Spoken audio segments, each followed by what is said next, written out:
What is that? Is that our intro? Yeah. You do it. What? Do the intro. I did. That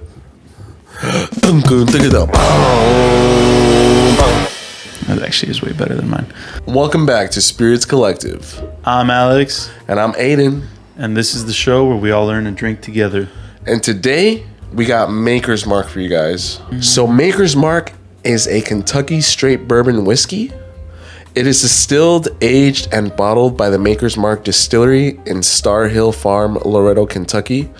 It is 90 proof or 45% ABV, made of 70% corn, 16% soft winter wheat, and 14% malted barley. Maker's Mark is aged at least 5 years and 9 months. So, yeah. Any experience with Maker's Mark? Nope. I have not.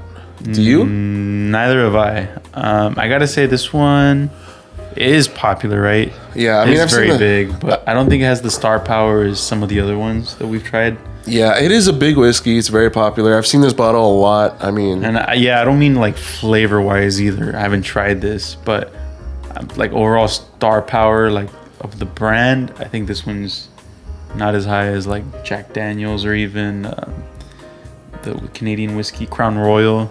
Not as high as them, but definitely there is some star power here. Yeah, there's star power, not as big, but it could taste better. Tastes way better. Yeah, I mean, as far as the bottle goes, to me, it's pretty basic. The biggest thing that kind of makes it stand out from everything else is this wax. The wax. That they're all hand dipped, supposedly, right? I've been holding off on this bottle. I don't know why. I haven't been very excited to taste it. But everybody talks so highly of it. We're professionals, Alan. Get rid of that negative bias. Fine. Be excited. Yeah, I actually did kind of start getting excited when I saw it on the It's Always Sunny podcast.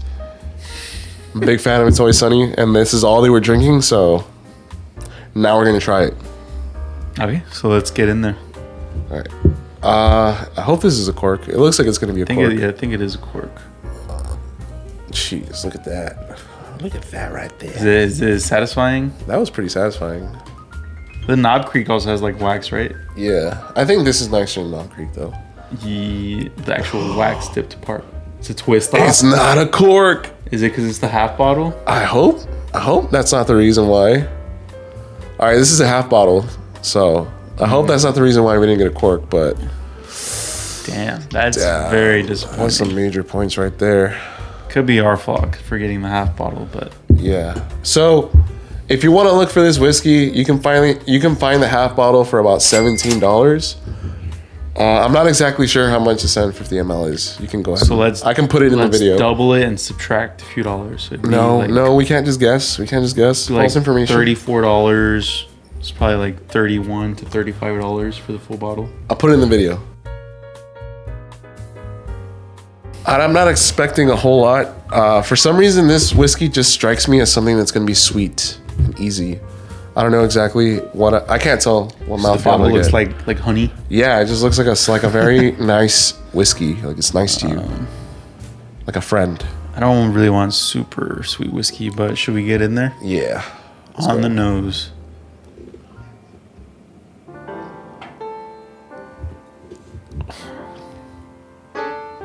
Oh fuck! You got it too. Yeah, I gotta go easy. I'm getting like caramel dipped apples. Damn, that's very specific. I can't get anything that specific. Yeah, definitely caramel dipped apples is what I'm getting. I'm getting like butter. Like a nice buttery caramel. I want to get some more stuff. Let me see. Give me a minute. Give me a second. Oh, I think I got those apples. Caramel dipped apples with like a hint of chocolate. That's what I'm getting. Definitely didn't get the chocolate. I got the apples. I got like butter and caramel combined. But for me, like the biggest flavor is definitely those caramel dipped apples. Smells good. Can't get much of anything else. I think that's it for me on my end. Smells delicious. Cheers. Cheers. If you got this and you're drinking with us and you're watching it later in the day because somebody brought up that's 9 a.m. whenever we post it. We don't. These aren't live. We don't drink at 9 a.m. Yeah.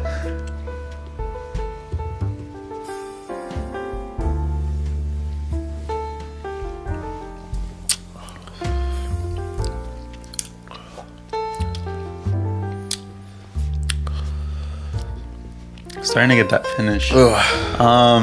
Tastes like caramel dipped apples. Taste, I couldn't really focus because there was like a lot going on, and I just wanted to swallow it, and then that sort of higher proof kind of kicked my ass a little at the end. But a very pleasant finish. Honestly, it's kind of like a standard finish. You know what I mean? It's good. Yeah, I mean, Like a nice oak finish. nice oaky caramel, delicious. Yeah, caramel and oak. I have to go in again. I didn't really get much.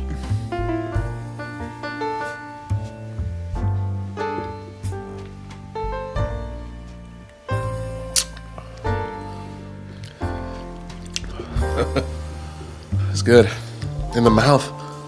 Keep it in your mouth. It's just like just a bunch of sweetness. Swallow it. Get a nice finish. Nice caramel, oaky, appley type of finish. Yeah, I can say I get the like caramel and oak in the finish. This is really good. I'd say I'd get like man, what kind of sweetness is that? Like a vanilla sweetness on the tongue. Yeah, I mean it's good. So I really dig the finish. It's like getting like a nice bitter caramel oakiness. This is a good whiskey. I like it. I'm really enjoying it. It burns a little bit, but if you keep it in your mouth long enough, you can kind of like dissect those flavors and then swallow it. It's not so bad. I found it very enjoyable.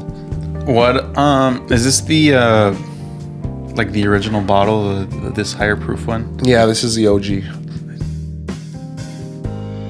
All right, so we got some Maker's Mark on the rocks. Yeah, I'm kind of excited for this one, so I'm gonna just kind of go right in for a smell. Let's do it. Oh man, that is nice. I'm getting those apples are coming through more. Caramel covered apples with absolutely no alcohol. All right, All right, should now we it's go done. in? Yeah, let's do it. Let's go. Cheers.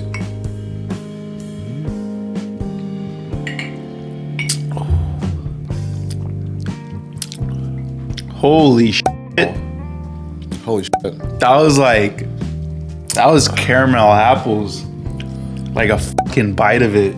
That was good. Did you get that too? I got it. Yeah, what'd you get? I just got like I took a bite. That was caramel crazy. apple. It was kind of like in the beginning, and then as I started to swallow it and it hit the back of my tongue, just like a big bite of caramel. It was like and apples. To me, it was like creamy caramel with apples. Yeah. Oh, super good. Wow. This is good. I think I like that better. I want to go in again before I dilute it too much.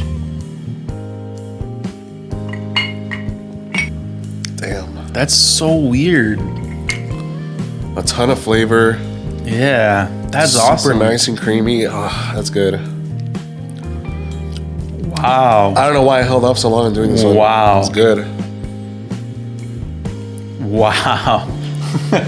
I really like that. Yeah, it's really good. That was good. That's really that. Oh man, I'm going. Damn, Alex finished the whole thing. Wow, that's good. You're gonna put more? I'll have to for the ending.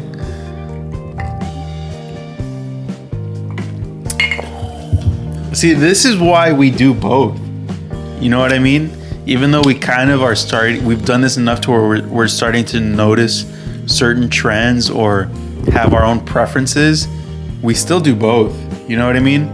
Sometimes I'm like, okay, I know I'm gonna like this better on the rocks because it's higher proof or whatever, and then it ends up being the exact opposite. And then with this one, I was expecting it to be better on the rocks, and it actually was.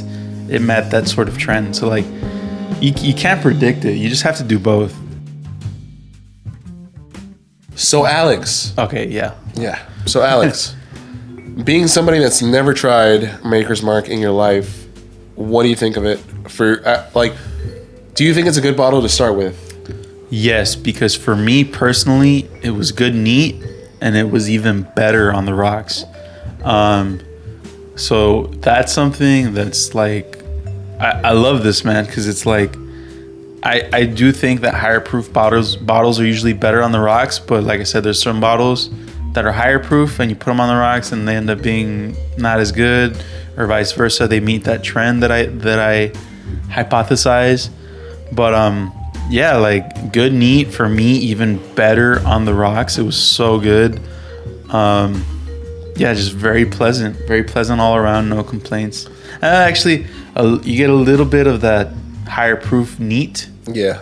But that's about it. That's the only real thing I can complain about. What about you? So this bottle, it was delicious. I'm super surprised by it. I didn't think it was gonna be anything special, but it turned out to be honestly one of my favorite ones that we've tried so far. Super sweet, super delicious. That high proof cuts through just a little bit, but not enough to ruin the experience. And honestly, I think that with these higher proof bottles, you know, bottles that aren't at 40%, these are the bottles that have given me the most flavor. I don't know about Alex. They're a little rougher, but there's always a lot more reward.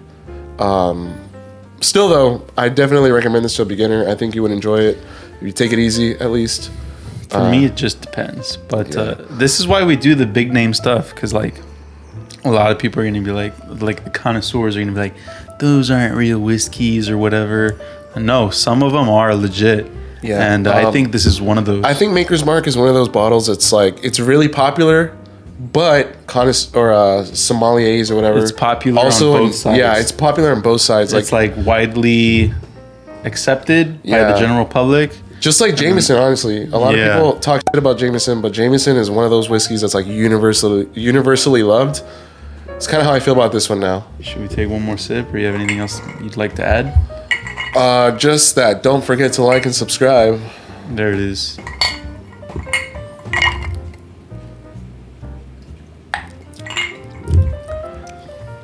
That's good. It was in there too long.